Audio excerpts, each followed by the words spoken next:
Aloha friends, so I'm going to do my personal video share now, and so if I remember the four kind of questions correctly, it's like name, where I am, and skills and attributes I have that I feel would be beneficial to forming community. So Joshua Alvord, currently in San Diego. I think I'm going to go back to Montana over the holidays and potentially take a trip back down through like Colorado and New Mexico. But I'm based in San Diego right now, but I'm very open to kind of going anywhere in the world. And skills and attributes I feel that I have that are beneficial to the potential of creating community. My background's in architecture, my education's in architecture, worked in an architecture firm for several years. So I have the architecture background, and I've also done quite a bit of studying and research in permaculture. I have my permaculture design certification. I have a natural building certification from Cal Earth with super Adobe building type of technology. I've done whole systems design courses with Gaia University. Done facilitator trainings with the Awaken the Dreamer symposiums and the Transition Town movement. And so I think group facilitation is one attribute I could help share. We studied sociocracy as kind of our governance model and decision-making process for the prototype village. And so I am somewhat knowledgeable on sociocracy and how to facilitate circles of meetings where everybody's voices are heard. I think that is another attribute that I could lend. I have a lot of Libra in me, so I guess I do try to cultivate balance in a group dynamic, and making sure that it's really important to me that authority and power is very integrated and distributed through a group, that there's not like a real hierarchy of authority. And so I think that's part of maybe my Libra balance nature to bring to things. And what else? I think that feels good for now. Why I feel inspired to create community, I think is the next question.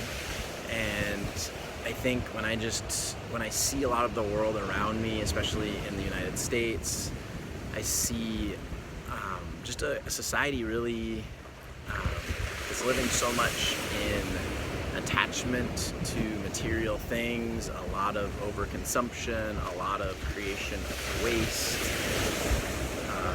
kind of a surface level existence that is harming our environment, and I think like not cultivating the deepest relationships that I feel like we have the potential to have as humans. So I guess I would love to co-create a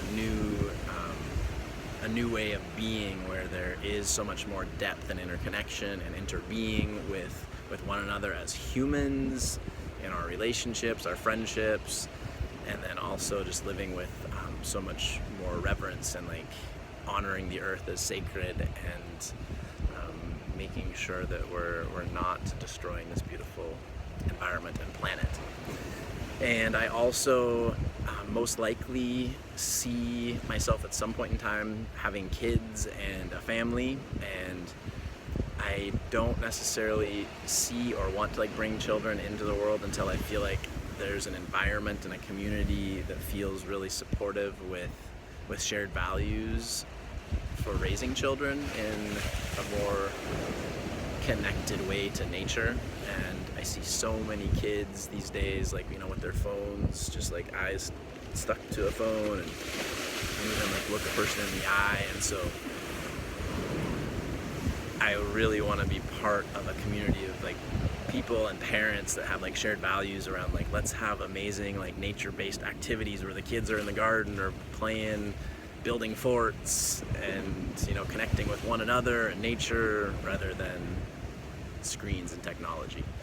And of course also teaching the kids like how to consciously and in a healthy way interact with technology, because there's a lot of amazing tools at our fingertips that can benefit, I think, children's education as well. So not completely disconnecting them from technology, but making sure they're interacting with it in a healthy and conscious way. So I think those are a couple of my whys. Just feel like there's so much just so much more deep, rich way of living than I see a lot around me.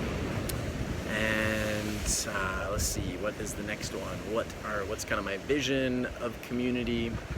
As I've shared in the intro video, I'm letting go of a lot of any attachment to like the prior model that we were working on with Local Earth of like Dunbar's number, 100, 150 people. I still think that's an inspiring scale that something could get up to of a community of up to like 100 people. I think working together with that many people could create amazing things, but I have no attachment to that scale of things being that big. I do get really inspired by, as I mentioned in the intro video, places like Esalen, Brighton Bush, Harbin, Pachamama down in Costa Rica, places that have kind of a healing sanctuary, retreat center, holistic health and well-being, and then they have a community of residents that help steward the land. And I also see a regenerative farm being a really inspiring and exciting potential part of a community development project to make sure that we're being able to like feed ourselves with really wholesome, nutritious food that is grown in a respectful way, in a regenerative way that's helping heal the soil and improve the soil rather than depleting the soil. And yeah, again, just like places for kids and families to thrive and grow together, share community meals, eat together, build together, make music together. That was one of my favorite parts about the 2-year project out at Ecotopia.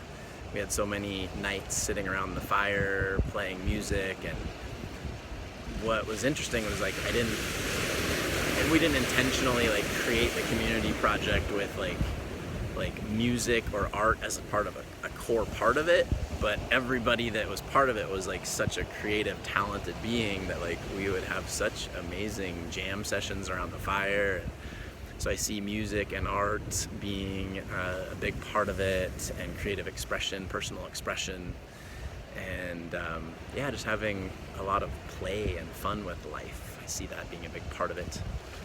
And in terms of I think the next question was, do I have any concerns about creating community?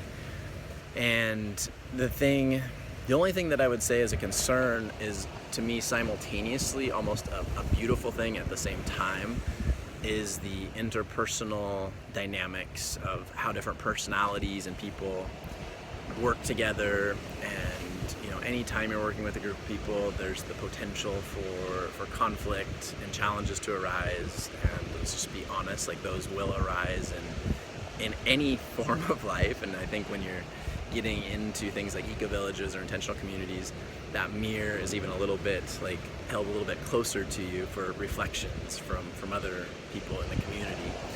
And there's a group called Re-Inhabiting the Village that has shared some information with me recently. Jamaica and Keala, I think, have done some work on this, and calling it tension revelation protocols, almost rather than conflict resolution. And so seeing when there's tension or conflict that arises, rather than like seeing it something as like bad that we should like shy away from or be afraid of really seeing that as an opportunity for, hey, there's something here for us to learn and go deeper into. So like, what's the tension revelation protocol? I think that's a really beautiful way to look at that. And so that concern would just be having good systems and processes in place for how we deal with tension and challenges and potential conflict. And ZEG Forum is a process that I really would like to learn more about. I've never done it, but I've watched some YouTube videos, and I've known people who've been part of communities. And it's something where like a person comes up in front of the community and really like has the opportunity to act out and even like over dramatize things if they want, like something that's going on for them. And then there's a facilitated process for people in the community to reflect back what they're seeing that person is trying to communicate. And it just looks like a really deep healing process. And so I think that to me is like a good example of a tool we could explore as communities to make sure we have good systems in place for the interpersonal dynamics. So I think that answers my kind of like the 4 questions for the video. And yeah, I'll just sign off with saying I would be really honored and super grateful to be in collaboration and co-creation with any or many or all of you in some kind of amazing, beautiful community project, and potentially a network of projects all around the world. So sending so much love to all of you. Aloha.